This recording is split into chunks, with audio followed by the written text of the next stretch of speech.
Macam-macam garam. 1.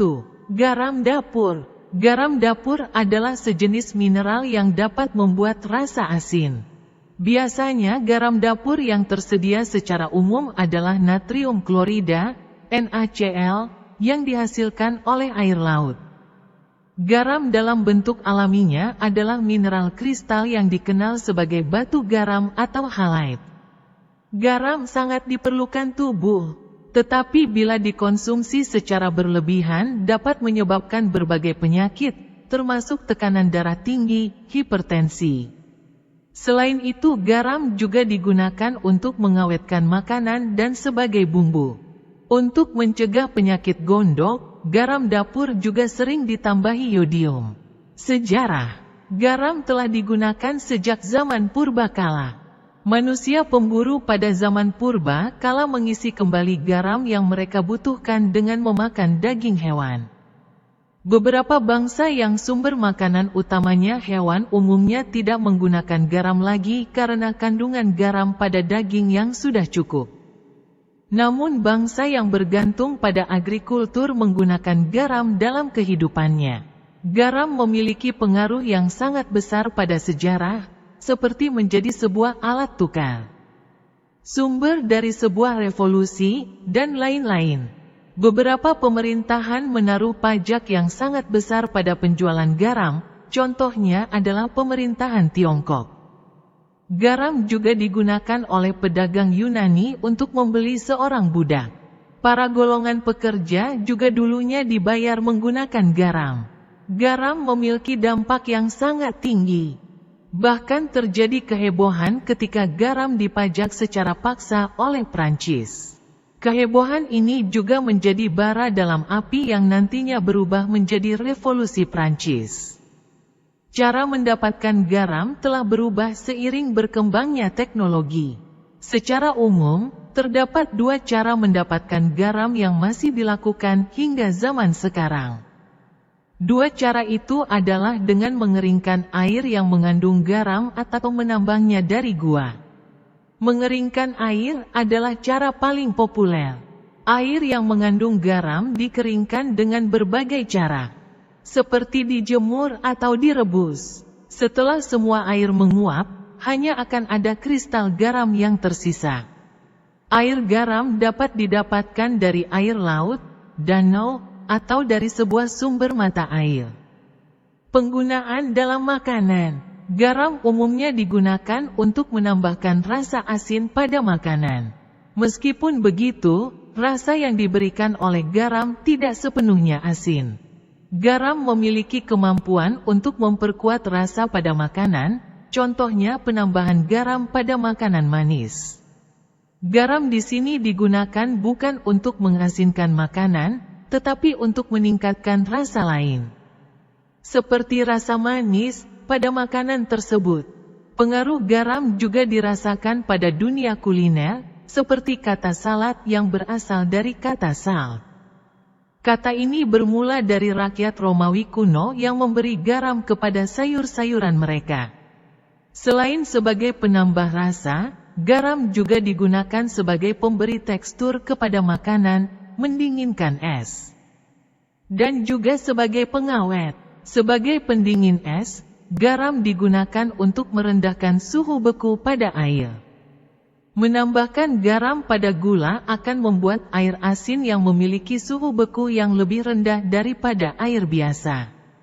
Air yang lebih dingin ini lalu dapat digunakan untuk membuat makanan yang memerlukan temperatur dingin, contohnya adalah es krim. Garam sebagai pengawet bekerja dengan cara mengurangi aktivitas air pada makanan. Garam akan mengeringkan makanan dengan menghisap airnya. Lingkungan yang kering ini mempersulit perkembangan bakteri. Selain itu, garam juga membunuh bakteri dengan cara menarik air dari dalam bakteri ke lingkungan yang kering.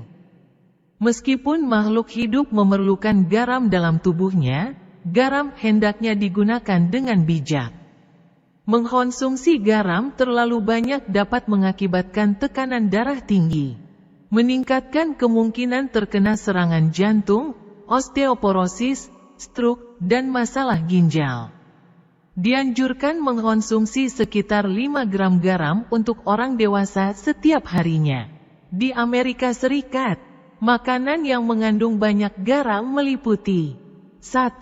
Roti 2, daging 3, makanan ringan 4, keju 5, hidangan pencuci mulut 6. Sup pengaruh garam dalam agama. Garam memiliki pengaruh yang sangat besar. Bahkan dalam agama, pada The Last Supper, salah satu lukisan terkenal Leonardo da Vinci, digambarkan bahwa Yudas telah menumpahkan semangkuk garam. Menumpahkan garam dikenal sebagai sebuah pertanda buruk. Hingga saat ini, masih terdapat tradisi di mana seseorang hendaknya melemparkan sejumput garam pada pundak kiri mereka untuk mengusir iblis atau setan yang mungkin sedang menempel. Pada agama Buddha, garam digunakan sebagai penangkal roh jahat. Buddha juga memiliki tradisi untuk melempar garam ke pundak kiri untuk mengusir makhluk jahat yang menempel. Agama Shinto juga melakukan praktek di mana garam digunakan untuk memurnikan sebuah area. Bangsa Mesir, Yunani, dan Romawi kuno memanggil Tuhan mereka menggunakan sesajen berupa air dan garam. Beberapa orang menganggap ini adalah asal-muasal frasa air suci. 2. Garam kimia. Dalam ilmu kimia, garam adalah senyawa ionik yang terdiri dari ion positif, kation, dan ion negatif, anion, sehingga membentuk senyawa netral, tanpa bermuatan. Garam terbentuk dari hasil reaksi asam dan basa. Komponen kation dan anion ini dapat berupa senyawa anorganik seperti klorida, Cl-, dan bisa juga berupa senyawa organik seperti asetat, CH3COO-, dan ion monoatomik seperti fluorida, F-, serta ion poliatomik seperti sulfat, SO42-.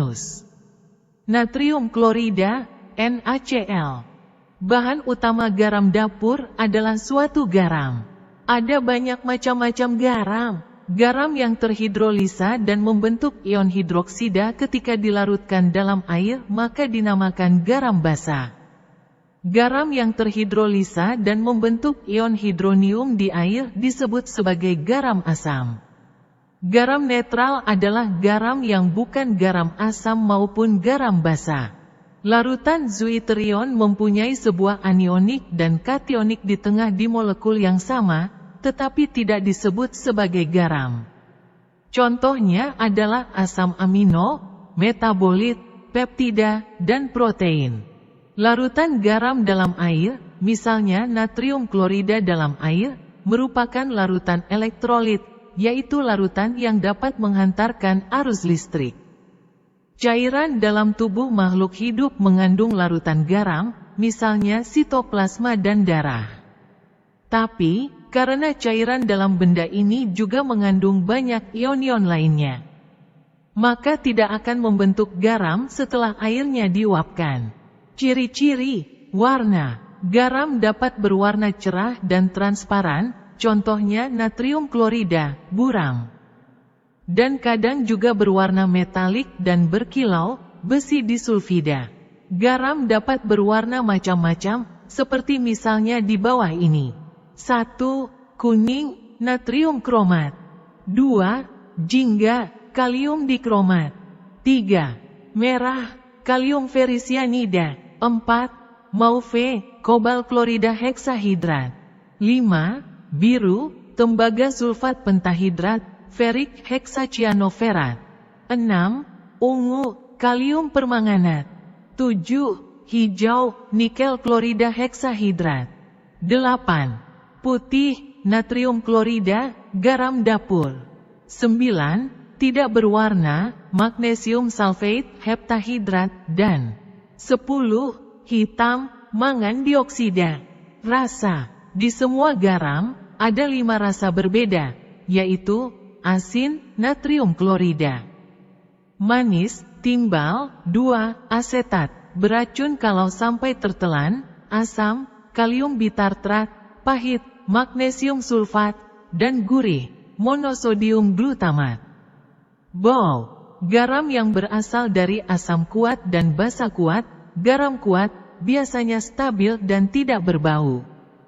Sedangkan garam yang terbentuk dari asam lemah maupun basa lemah, garam lemah, lebih berbau karena disebabkan oleh asam konjugasinya, contohnya asetat, asam asetat, pada, cuka, dan sianida seperti hidrogen sianida, atau bisa juga karena basa konjugasinya, contohnya garam amonium seperti amonia. Dekomposisi parsial ini bisa dipercepat dengan penambahan air, karena hidrolisis merupakan setengah bagian lain dari reaksi reversibel yang membentuk garam lemah. Ion. Nama-nama garam diawali dengan nama ion kation, contohnya natrium atau amonium, diikuti dengan nama ion anion, contohnya klorida atau asetat. Ion yang termasuk kation diantaranya 1. Amonium NH4+, 2. Kalsium AA+, 3. Besi Ee+, NV3+, 4. Magnesium Gg+, 5. Kalium K+, 6. Piridinium C5H5NH+, 7. Kuaternari amonium NL4+, 8. Natrium Na+, ion yang termasuk anion termasuk 1. Asetat CH3COO-, asam asetat. 2. Karbonat CO32-, asam karbonat. 3. Klorida Cl-, asam klorida. 4. Sitrat HOC COO-, CH2COO-, 2. Asam sitrat. 5. Sianida CN-, asam sianida. 6. Hidroksida O-, air. 7. Nitrat NO3-, asam nitrat. 8. Nitrit, asam nitrit. 9. Oksida, air. 10. Fosfat PO43-, asam fosfat. 11. Sulfat SO42-, asam sulfat. Pembentukan garam. Reaksi kimia untuk menghasilkan garam antara lain 1. Reaksi antara asam dan basa, misalnya asam klorida, HCl, plus amoniak, NH3, amonium klorida, NH4Cl. 2. Reaksi antara logam dan asam kuat NCl. Misalnya Mg plus 2HCl Gl plus H2. Keterangan, logam mulia umumnya tidak bereaksi dengan cara ini. 3. Reaksi antara logam dan non-logam, misalnya K plus LLAL. 4. Reaksi antara basa dan oksida asam, misalnya 2NaOH plus LLO2NaClO plus H2O. 5. Reaksi antara asam dengan oksida basa, misalnya 2HNO3 plus Na2O2NaNO3 plus H2O. 6. Garam juga dapat dibentuk apabila dua garam yang berbeda dicampur. Ion-ion mereka akan membentuk campuran baru, misalnya PbNO3 2 Ak plus Na2SO4 Ak PbSO4 S plus 2NaNO3 Ak.